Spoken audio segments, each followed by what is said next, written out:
And now we cross over to Upper Hill, where the Office of President's Advisor on Women's Rights and of the Kenya Women Parliamentary Association is currently holding a consultative forum regarding the President's executive memo on the constitutional amendments. And for a comprehensive report, we link up with our reporter Ruth Womboy for more details. Ruth?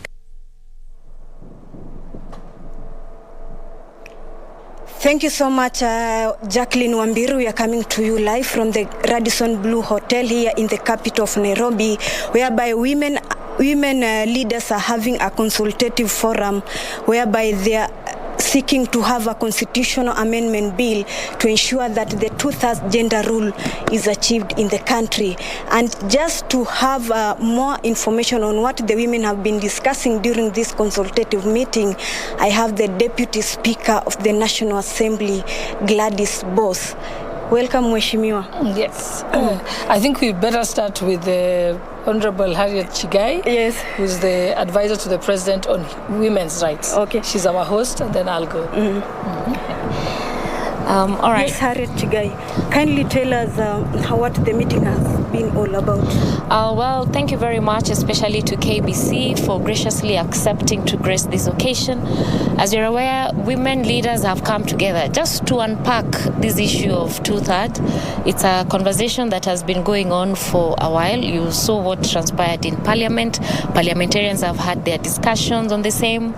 The Senate also has already had discussions on this particular issue. And the women leaders have decided to just come and have an open discussion to unpack this issue so that we can all move together, we can all have an understanding of where we are coming from, where we are going, and also to unpack the discussions that are currently going on. You'll realize that this discussion has been going on for many years. Honorable Solei's bill was the last in Parliament.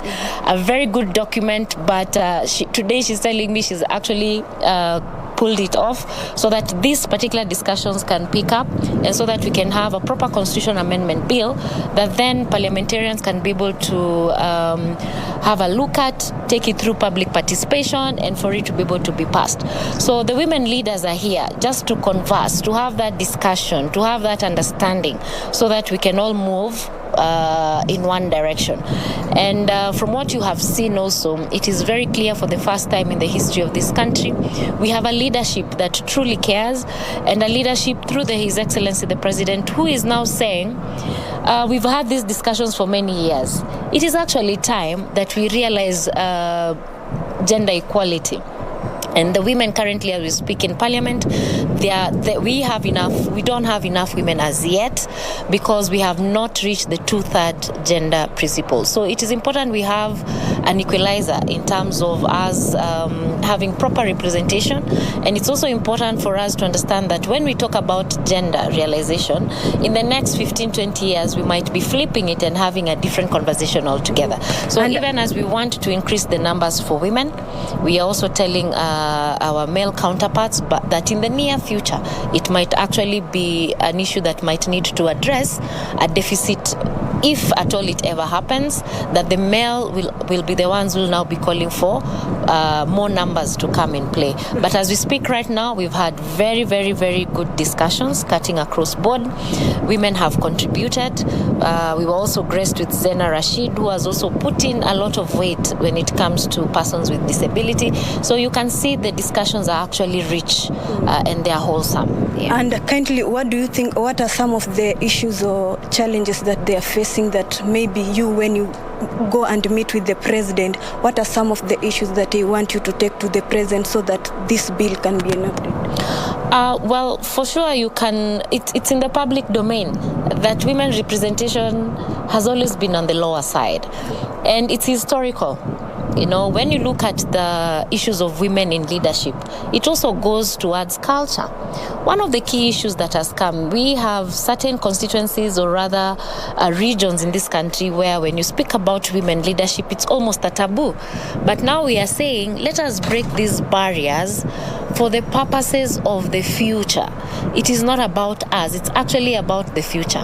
Where will these young women, young men be when we talk about 15, 20 years from now?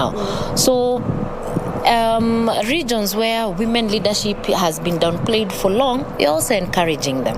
It is high time we embrace our women so that we can see the progress and progression when it comes to leadership and governance. Thank you so much, Harriet Chigai. Thank you. Welcome, Gladys Boshole. You are the Deputy Speaker in the National Assembly. Then tell us, maybe when the bill comes to Parliament, how are you going maybe to ensure that you lobby so that the men, because they are majority in the Assembly, they can pass? I think what has been exciting about this consultative meeting, and we wish to thank Harriet Chigai for this, is because she has put together women from across the political divide. And that is important because we can each reach out to our political parties and persuade them to whip the members, the men particularly, to be able to vote for the 2/3 gender bill when it does come before the House. We are looking at our numbers and analyzing it. And also what has happened today is the bill is not ready yet, but this has also been conversations where women have enriched the bill. We've had women who are living with disabilities who have been able to tell us that when you talk about bias against women is one thing, but when it becomes bias against women who are living with disabilities, it's 100 times more painful. And so those are some of the things that will be looked at. Some people have asked us, why do you want to have a position of that is at cabinet level, to advise the president on women's rights? And we said there's a lot of challenges. We have had challenges. We have challenges of gender-based violence. Yeah, it mostly affects women. When we talk about female genital mutilation, today we've had women from Kisii who have told us that the prevalence is 81%. Not even the churches have been able to deal with it. Yet it's almost a society that's 80% Christian. And there's those challenges. We had stories about counties that have not even elected one woman MCA. It just tells you that the acceptance of women in leadership our society is still very patriarchal. So this has been a good conversation. We are hoping that we can keep the conversation going, and to also make sure that this time, I'm very hopeful that we are going to be able to finally implement this bill. Remember that we have had no less than 4 court cases where the courts have agreed that Parliament is unconstitutional, where courts have held that the cabinet is unconstitutional for not having enough women. We have had a court decision where Parliament was ordered for dissolution, and the Chief Justice advised the then President on the dissolution. The dissolution is currently on the desk of the current President. And therefore, it's about time, because this